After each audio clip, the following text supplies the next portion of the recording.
you're thinking about it, a couple of things here real quick, because the next guest I want to come on is going to be able to talk about this stuff. So let me remind you, we're taking bids in the comment section for Kyle Rudolph's autographed jersey, sealed in the package, donated to us by Total Sports Entertainment. COA's in the bag, and as long as we're this far into the program, allow me to say that we also have, can anybody say Minneapolis Miracle? Diggs. Ty Diggs. Which, speaking of, well, not Tate, yeah, We're going to pretend that he's still a Viking, okay? that's good, Stefan. Okay. And Stephon then Diggs. on that note, we've got Joe Schmit is in the building metaphorically. And that's exactly what I was hoping to lead up to. I want to talk to Joe Schmit, and I wanted everybody to be in a sports mind when we talk about this stuff. One last thing here, and this is the way we're doing this. Add the comments to this live stream right now. What your donation bid is for these things. When the whole thing is over, we'll figure out who has the highest bid. We'll contact you, and we'll get these things sent out to you. This is a 1,000-piece puzzle of exactly what it looks like. The Minnesota Vikings stadium filled with people. Apparently, these are a huge hit on the internet. These are selling out left and right by people who are selling them online. We'd like the bidding on this to start at $20. Stephon Diggs is worth what, about 42 cents? Now that he's no longer wearing these colors? No. How about $175 for Diggs and $200 for Kyle Rudolph? On that note, some very important people in the world. I understand Joe Schmit is with us. Oh, you look the same as you did when we met 2 years ago. Hi, Joe. Thank you Guys, very how's much for everybody waiting to doing? come on. Oh, wait. You guys hear me okay? I can hear you. I can hear you okay. Do I look right? Is this what we should look like right now? Well, here's what I'll say. You were doing that donation little thing. I'll put both my books up. You can put both those up for auction. I'll give them to you as a package. So the high bid gets signed on the impact and the impact blueprint. Any And chance they're you'll just autograph stories those and too? stories about people who make an impact. Stories about people who go above and beyond. A story about people who care. You know, stories about people we need now in today's day and age more than ever. You know, quite frankly, stories about people like you guys in the Gold Star ride. You know, that acknowledge people, acknowledge heroes. Don't make it always about themselves. And so I'll be happy to donate a couple of books. And if you make a few dollars for the charity, that'd be great. That's Thank you, Joe. fantastic. Thank you very, very much. And I kind of stepped on you a little bit there. Were you going to autograph those for whoever the high bidder is? Well, it depends if you want a high bid or not. Normally when I autograph them, they go cheaper. Well, if it were up to me, I'd want you to sign them. All If right, it were up to I'll be me. happy to sign them. I'll be happy to personalize them, So, and we'll get them out to you. yeah, so the people who are watching the stream, if you want Joe's books, and we're going to talk a little bit more about those, just put a comment alongside what you're watching right now, the live stream thing, and what your bid amount is to donate to the charity, and we'll make sure you get those probably before 7 days are up. Or We'll maybe they get can them out go right to away. or maybe they can go to the website and donate there and specify that whether they want cigars or the books or. Anybody who wants can go to the website, goldstarride.org, and donate anything you want. And if they donate $25, mention that you want the cigars. But as far as these auction items, that's got to be a winning bid. So we're going to be looking for a bigger dollar figure for you for winning the auction. Now, Joe, I've got a personal favorite out of this that, well, I put a call into his agent, but he wouldn't appear on our program today. But I went online a little bit, and I heard you talk about somebody else that, and I don't mind saying this out loud. I was actually eating my breakfast and listening to you talk about this fellow that I never heard of before, and I couldn't swallow my food. You put a lump in my throat that was so big. And I wanted to write down his name, but I didn't write down his name. But let me see if I can remind you just about a piece of it, and then maybe you could tell us the story. Okay, The that'd be great. elevator operator. I'm sorry? The elevator operator. Oh, the elevator operator. Would you mind sharing that with us? So this was an interesting story. I speak to a bunch of different leadership groups and associations, and I talk about impact. I try to help us figure out ways we can discover to make a bigger impact on our world. And I think it makes us happier is what the bottom line is. And anyway, I'm speaking to the Minnesota Prison Association. and it's prison guards and wardens from all the prisons in Minnesota. And this was right after, speak about heroes, Minnesota lost 2 prison guards in tragic situations in the prisons. And this was a tough audience. We had prison guards who were mad, they were scared, they didn't think they were getting enough support. They just lost 2 of their comrades. And one of the things I do in the programs is I ask people, I say, one way I think we can make more impact is by figuring out who's had an impact on your life. So I literally ask people, like I even got visual aids here today. I literally ask people to figure out if you could build your own Mount Rushmore of influence to the 4 people who made the biggest impact on your life. You could fill in that Mount Rushmore. Who would you put on that list and why would they be there? And then try to emulate what they do. Well, a prison guard in the back raised his hand. His name was Magnuson, Mark Magnuson. And he said, my brother's on the list. And I said, but he said he didn't get on the list until he died. And I said, well, please explain the story. He said that he and his brothers and his family grew up in northern Minnesota. They had a big family. They were all good athletes. He said, I could have picked any of my brothers or sisters, but my brother got on it because I found out what he did. He said his brother had taken a job in Columbus, Ohio. And when he went to Columbus, Ohio, he ended up getting a job with the hockey team, the Columbus Blue Jackets, a part-time job. He was the elevator operator on game day. So he would be the guy that would be, he was the guy who had the players, the coaches, the management, but he got to know the players. He had nicknames for them. He knew the kids. He had presents for the kids on their birthday. He had candy. He got to be a really good guy. But one of the things I was talking about before in this presentation, I mentioned a coach at the University of Minnesota, a track coach by the name of Roy Griak. And Roy Griak lived this life of significance. And I think he lived a life of impact. And Roy had an impact on people because not of the way he coached champions, but because of he cared and acknowledged people. When Roy died, I was reading all these tributes to Roy. And not one of them said, thank you for making me a champion. Remember, I would have never made it to the Olympics without you. I would have never won a Big Ten championship. They all said things like, thank you for making me a great person.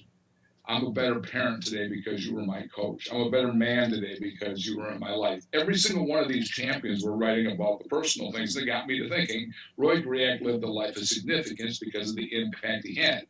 So now I can circle back. This prison guard's telling me the story about his brother, who became an elevator operator at the Columbus Blue Jackets. His brother was diagnosed with ALS. And unfortunately, we know that that's not a very good ending to that story. And he stayed with the team as long as he could. The team made some accommodations to make sure he could be part of the team. Well, when he died, when Mark's brother died, he went down to the funeral with his family in Columbus, Ohio. And about 10 minutes before the funeral started, a bus pulled up. It was the Columbus Blue Jackets, the hockey team, had just gotten back from a 7-day road trip, and they came back and they wanted to honor the guy who ran the elevator on game days. He said, that's when he went on my Mount Rushmore of influence. But he said, Joe, you gave me goosebumps when you were talking about your stories today. Remember I said we were all pretty good athletes? He said, my brother was the best athlete in the family. He got a scholarship to run track in college, and his coach was Roy Griak. You see, that's what happens with impact. When you have an impact on somebody else, what you are doing with your foundation has an impact that's beyond just the people you touch, because it touches people's souls and it moves on and on and on. It's profound, it's contagious, and it has an impact. Well, thank you very much for saying that. That's not really my motivation for doing it. I'm not trying to make an impact. I'm just doing what I think feels like it's the right thing to do. But as you're telling the story, there's people that nobody will ever know in my life that made the same impact on me to help me make the choices that I make. And I just love that story. Thank you very much for sharing it. Because when people think, when anybody stops to think about people who make a difference or have an impact in the world, you know who they never say out loud? The elevator operator. Right. So they never say the custodian. They never say the security guard. They never say, but those are very important people. and, Right, and you with the acknowledge exception them. of, You know, it makes them feel better. It makes you feel better. And that's why, you know, Tony, when you said you had people in your life, here's what I'm going to challenge you with. Go back and thank those people. Go back and let them know what they did for you at that time and why they had the impact. And if they're not there, if they're not around anymore, well, we've got Facebook, we've got all these Google, all these things. Find a brother, find a sister, find a son or a daughter, and tell them what that person meant to you. It's tremendous. I get a lot of stories back when I tell these stories from people who went and made an impact. And it's always amazing to me when people fill out their Mount Rushmore, who's on there. It's a teacher, it's a coach. Sometimes it was somebody who maybe it wasn't necessarily a guy who supported you during a tough time. It might have been a guy who kicked you in the butt when you needed a kick in the butt. It might have been that boss who was tough on you. But the reason he was tough on you is he saw potential in you that you didn't see in yourself, and you didn't recognize it for years later. I'm going to accept your challenge. I can remember a couple of times when I did write a letter to somebody. And I'm not going to go into too many specifics or any specifics right here, but I can say that I wrote a letter to a parent of somebody, and that telling the parents what a great job they did raising their kid because that kid had a great impact on me. I have done that before, and I'm going to make it a point to follow your challenge or to accept your challenge to do it more and more in the future. Well, let me ask you this. I can only imagine how many, I call it the second thank you when people come back and thank you later. I can only imagine when you do a Gold Star ride, months, years, several years later, you'll hear back from a family that said, you don't know how much that meant to us to have your support. That's called the second thank you. And think about how powerful that is to each and every members of your foundation, of your ride. And if we could all get a little bit better at that, you know, maybe we wouldn't have so much divisiveness in the country. Maybe we would have a little more humanity that we need now. I don't know. I think it would make people happier. I know. I would like to have a reputation of making things better for other people, and I would be okay with that. And if I may add, can I add something? Joe, this is my wife Maria. Yes, we've met Joe. You've smoked one of my cigars before. I think. Anyway, I would never forget it. It was the only one, right? Yeah. I really appreciate you saying that, and I think that in these times of more uncertainty than in other times, I think we're tending to look at ourselves and look at our lives and think, okay, how am I going to survive this and whatnot? And I think that one of the ways to really survive it is to be thankful. And what you're saying goes right into that. Being thankful for not only the fact that we can get up one more day, but also for those people that have had an impact in our lives before. So thank you for saying that. Yeah. You know, an attitude of gratitude, it goes a long way. Yes. And, you know, I used to say I slept like a baby. I'd wake up every 3 hours crying. But you know, before I go to bed at night, somebody gave me this advice. I don't remember who did it. And I think about 3 things that day that I'm grateful for. And it just puts your mind in a nice place. And, you know, I think it does help you get to sleep a little bit.